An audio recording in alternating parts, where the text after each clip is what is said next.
नमस्कार दोस्तों, स्वागत है आपका अपने परिवार सनराइज क्लासेस में। और आज हम लोग देखेंगे कि बीपीएससी 4.0 के बारे में डिटेल एनालिसिस करने वाले हैं। क्या सिलेबस रहने वाला है इसका, कब इसके फॉर्म भरे जाएंगे, कब इसका एग्ज़ाम होगा और अटेम्प्ट इसमें कितने रहने वाले हैं। मतलब अटेम्प्ट की संख्या बढ़ी है कि 3 ही है कि 5 हुए हैं, सब के बारे में इस वीडियो के बारे में जानकारी करेंगे। और किस बुक से हमको पढ़ना है, कहने का मतलब TRE 1, TRE 2 और TRE 3 में कहाँ से क्वेश्चन पूछे गए हैं और किस बुक से हमको पढ़ना है, ठीक है। और बुक कहाँ से मिलेंगी, नोट्स कहाँ से मिलेंगे, सब के बारे में हम लोग डिटेल एनालिसिस इस वीडियो में करने वाले हैं। उससे पहले जो बच्चे चैनल पर नए हैं कृपया चैनल को सब्सक्राइब कर लें और अपने दोस्तों के पास ज़रूर शेयर कर दें ताकि उनको भी पता चल सके। चलिए दोस्तों शुरू करते हैं। एक न्यूज़ तुमको दिख रही होगी, बीपीएससी शिक्षक अभ्यर्थियों के लिए एक बड़ी खुशखबरी है। बीपीएससी नियमावली 2023 में संशोधन किया गया है। बीपीएससी शिक्षक नियुक्ति में अधिकतम अवसर 3 की जगह पे और 5 कर दिए गए हैं। कहने का मतलब जो आपका अटेम्प्ट था वो 3 से बढ़कर 5 हो गए हैं, यानी TRE 4.0 और 5.0 में अब जो बच्चे TRE 1, TRE 2, TRE 3 में फेल हुए हैं वो TRE 4 और 5 में बैठ सकते हैं। मतलब अधिकतम अटेम्प्ट की संख्या कितनी हो गई, 5 हो गई है। तो आपके लिए बहुत बड़ी खुशखबरी है कि जो बच्चे अब तक के सिलेक्शन नहीं ले पाए हैं वो TRE 4 में आप बैठ सकते हैं और अच्छा परफॉर्मेंस करके आप अपनी एक सीट पक्की कर सकते हैं। 3 अवसर गंवा चुके अभ्यर्थियों को मिलेगा चौथे और 5वें अवसर का मौका। अभ्यर्थी का न केवल TRE 4 में बैठ सकेंगे बल्कि इसमें असफल करने वाले TRE 5 में भी बैठ सकेंगे। तो इस बात से क्लियर हो गया है कि TRE 5 मतलब 5 अटैम्प्ट अब मिलने वाले हैं 3 की बजाय, क्योंकि पहले था कि 3 अटैम्प्ट के बाद आपको कोई भी अटैम्प्ट बिहार में नहीं दिया जाएगा। तो अब अटैम्प्ट की संख्या कितनी हो जाएगी, 5 हो गई है। क्लियर है दोस्तों। वीडियो को अंत तक देखिएगा क्योंकि हम लास्ट में बताएंगे कैसे पढ़ना है और नोट्स कहाँ से मिलेंगे और कहाँ से उसको तुमको NCERT मिलेगी, कहाँ से SCERT के नोट्स मिलेंगे। क्लियर है दोस्तों। फिर बात करते हैं कि एग्ज़ाम पैटर्न उसका क्या रहने वाला है। एग्ज़ाम पैटर्न क्या रहने वाला है, ठीक। रजिस्ट्रेशन कब चालू होंगे, तो रजिस्टर आपके सितंबर से अक्टूबर के मध्य में चालू हो जाएंगे, या तो लास्ट में सितंबर में या तो अक्टूबर के मध्य में स्टार्ट हो जाएंगे, ठीक है। आपका एग्ज़ाम कब होगा, तो एग्ज़ाम आपका दिसंबर मान के चलिएगा, यानी दिसंबर मान के आप तैयारी करिएगा। सितंबर में आपके फॉर्म आएंगे, सितंबर से अक्टूबर के मध्य में, और दिसंबर में आपकी एग्ज़ाम होंगी। यही आपका टाइम पीरियड रहने वाला है। तो आपके पास टाइम बहुत काफ़ी है तैयारी करने के लिए। TRE 1.0, TRE 2.0, TRE 3.0 की अपेक्षा आपके पास समय बहुत ज़्यादा है। क्लियर है। टोटल नंबर क्वेश्चन कितने रहने वाले हैं, तो पिछली बार की तरह 150 ही रहने वाले हैं, उसमें कोई परिवर्तन नहीं होंगे, यानी 150 क्वेश्चन होंगे, 150 नंबर के होंगे, ठीक है। टाइम आपका 2.5 घंटा रहने वाला है, यानी 2 घंटा 30 मिनट रहने वाला है। पेपर का मोड आपका वही रहने वाला है, यानी ऑफलाइन रहने वाला है, उसमें कोई परिवर्तन नहीं किया जाएगा, ठीक। बात आती है निगेटिव की, निगेटिव मार्क उसमें नहीं रहेगा, ठीक। कोई भी प्रकार का निगेटिव मार्क आपके पास नहीं रहेगा। अब बात करते हैं सिलेबस की, ठीक। जो आपका पेपर 1 पूछा जाएगा, ठीक। पेपर 1 में सिर्फ आपको क्वालिफाइंग होता है, ये सिर्फ आपको क्वालिफाइंग रहेगा, भाषा 1, ठीक। इसमें हिंदी का सिलेबस है, गद्यांश रहेगा, व्याकरण रहेगी, शब्दावली रहेगी और साहित्य रहेगा, ठीक। हिंदी वाले बच्चों के लिए जो है सबसे ज़्यादा यही 2 टॉपिक हैं, जो यानी व्याकरण और गद्यांश। इसी को पढ़ के आपके अच्छे नंबर आ जाते हैं। साहित्य में इतना ज़्यादा डीप में हमको पढ़ाई नहीं करना है। क्लियर है दोस्तों।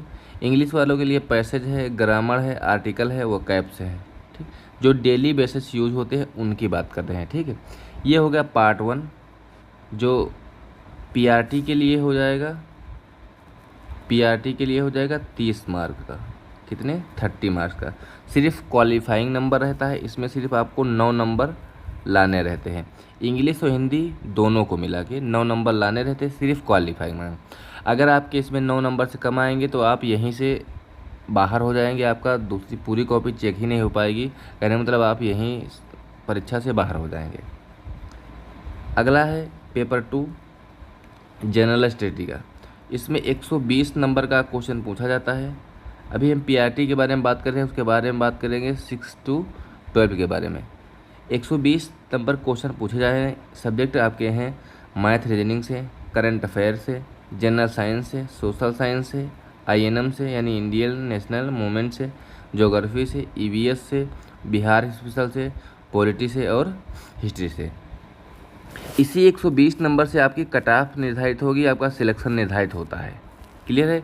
इसी में आप जितना परफॉर्मेंस अच्छा कर पाएंगे उसी के बेसिस पे आपकी कट ऑफ बनती है। अब एक बात याद रखना है कि BPSC अभी डिटेल में एनालिसिस आपका जो डिटेल में जारी करता है सिलेबस, उस सिलेबस आपका डिटेल में जारी नहीं किया है। आपको सिर्फ सब्जेक्ट बता दिया गया है, मैथ पढ़ना है तो मैथ पढ़ना है, करंट अफेयर पढ़ना है तो करंट अफेयर, जनरल साइंस पढ़ना है तो जनरल साइंस। कहने का मतलब जनरल साइंस में आपको तीनों साइंस पढ़नी पड़ेगी, बायो पढ़नी पड़ेगी, फिजिक्स पढ़नी पड़ेगी और केमिस्ट्री पढ़नी पड़ेगी। क्लियर है दोस्तों? ये आपकी साइंस में। अगर हिस्ट्री आपका लिख दिया गया है, हिस्ट्री में आपकी तीनों हिस्ट्री आएंगी, प्राचीन, मध्यकालीन और आधुनिक। क्लियर है दोस्तों? तो आपके पास टाइम बहुत ज़्यादा है, डिटेल में आप लोग पढ़िएगा। ये ना सोचिएगा कि हमको बायो पढ़ लेते हैं, फिजिक्स केमिस्ट्री छोड़ देते हैं, हो सकता है इस बार क्वेश्चन बायो से पूछा गया हो तो अगली बार भी बायो से पूछा जाए और फिजिक्स केमिस्ट्री से ना पूछा जाए। तो ये गलत फहमी में ना रहना, क्योंकि BPSC पता नहीं कब किस पोर्शन से क्वेश्चन उठा दे और किस पोर्शन को छोड़ दे। ठीक, यानी हिस्ट्री अगर आपको पढ़ना, हिस्ट्री लिखा है तो उसमें हिस्ट्री तीनों लिखा रहेगा, तीनों पढ़ना रहेगा, किसी से क्वेश्चन वो उठा सकता है। ऐसा ना मान के चलिएगा कि इस बार किस चैप्टर से क्वेश्चन पूछे गए हैं तो अगली बार उस चैप्टर से क्वेश्चन पूछे जाएंगे, बाकी जिससे नहीं पूछेंगे नहीं पूछा जाएगा। ऐसा नहीं है। जैसे ज्योग्राफी में इस बार में TRE 3.0 में विश्व भूगोल से कोई चैप्टर क्वेश्चन नहीं पूछे गए हैं। हो सकता है पिछली बार जो TRE 2.0 होगा उसमें विश्व भूगोल से क्वेश्चन पूछे गए थे। तो ऐसा मान के ना चलिएगा कि हमको किस सब्जेक्ट में कोई पोर्शन आप छोड़ दें। आपके पास टाइम बहुत ज़्यादा है, तैयारी आराम से करना है। आपको NCERT प्लस SCERT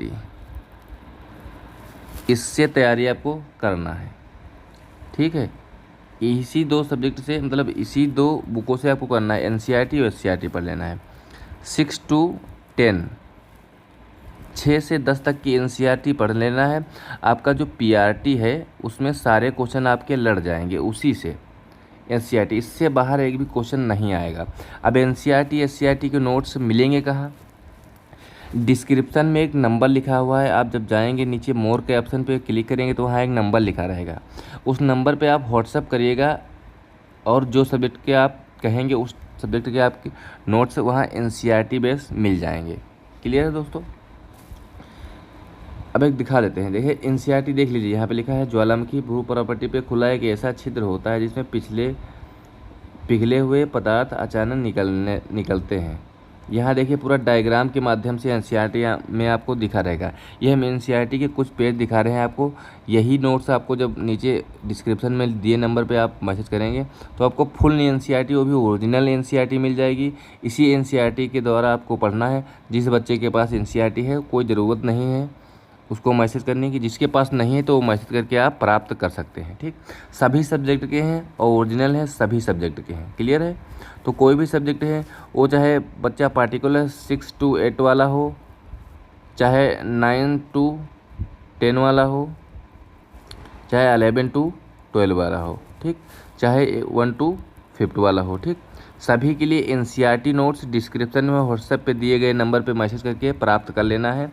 यही आपको इसी तरह से आपके रहने वाले हैं। ठीक, यानी विषय उसमें चित्र के माध्यम से दिया रहेगा और मेन पॉइंट उसमें दिया रहेगा। NCERT से ओरिजिनल NCERT आपको मिलने वाली है इस तरीके से। जैसे यहाँ पे लिखा गया है भुज के बारे में, इसके बारे में भुज में भूकंप के झटके 26 जनवरी 2001 को भुज शहर में रिएक्टर स्केल पर, जिसकी तीव्रता थी 6.9 तीव्रता वाला भीषण भूकंप आया था। ठीक, शहर में आग लग गई, चारकोल और अंगीठिए के पलटने के कारण इसमें अनेक स्थानों पर आग भी लग गई थी। ठीक, तो इस बारे में जो NCERT के ओरिजिनल नोट्स होंगे आपको मिल जाएंगे, आप जाके नीचे नंबर पे मैसेज करके प्राप्त कर सकते हैं। क्लियर दोस्तों? और जिसके पास रहेंगे उसको कोई ज़रूरत नहीं लेने की। 6 to 8 के बारे में जैसे मैथ दिया है, मैथ डिटेल में पढ़ना है, इसमें प्लस एडवांस मैथ भी पढ़ना है आपको। ठीक, करंट अफेयर रहेगा, करंट अफेयर पढ़ना है आपको। करंट अफेयर की बात करेंगे तो करंट अफेयर के लिए आपको हम एक बुक प्रेफर कर रहे हैं जो होती है स्पीडी की, किसकी, स्पीडी की जो बुक होती है उससे आपको पढ़ना है। 6 मंथ का करंट अफेयर आपको पढ़ के चलना है, ठीक। जनरल साइंस में आपको लिखा रहेगा, तो साइंस में आपको तीनों साइंस पढ़ना है। INM दिया रहेगा, ज्योग्राफी दिया रहेगा, वर्ल्ड और इंडियन दोनों पढ़ना है, बिहार स्पेशल। और बाकी जो बच्चे सब्जेक्ट वाइज अलग, जैसे ज्योग्राफी के लिए वो मैथ से अलग जाते हैं, हिंदी से अलग जाते हैं, वो अलग अलग सब्जेक्ट से जाते हैं, तो उनके लिए सब्जेक्ट स्पेशल रहेगा, वो अपने हिसाब से जान लीजिएगा। क्लियर दोस्तों। जो NC 6 to 8 है वो कम से कम 6 to 12 तक के NCERT पढ़ के जाएंगे।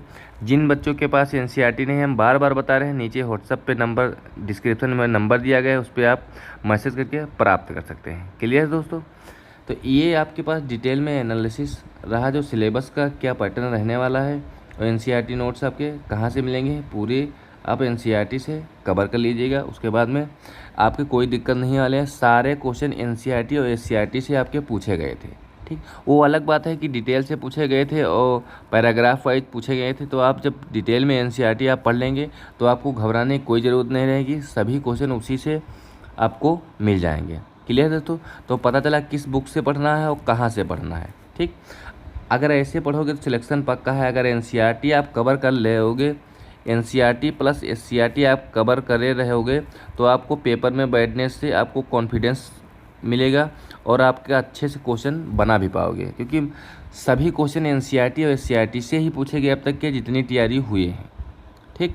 तो जो बच्चे चैनल पे नए हैं कृपया चैनल को सब्सक्राइब कर लेना और बेल वाला आइकन प्रेस कर लेना, अपने दोस्तों के पास ज़रूर शेयर कर देना ताकि उनको भी इस वीडियो का लाभ मिल सके। क्लियर दोस्तों। मिलते हैं एक नई वीडियो में, तब तक के लिए थैंक यू।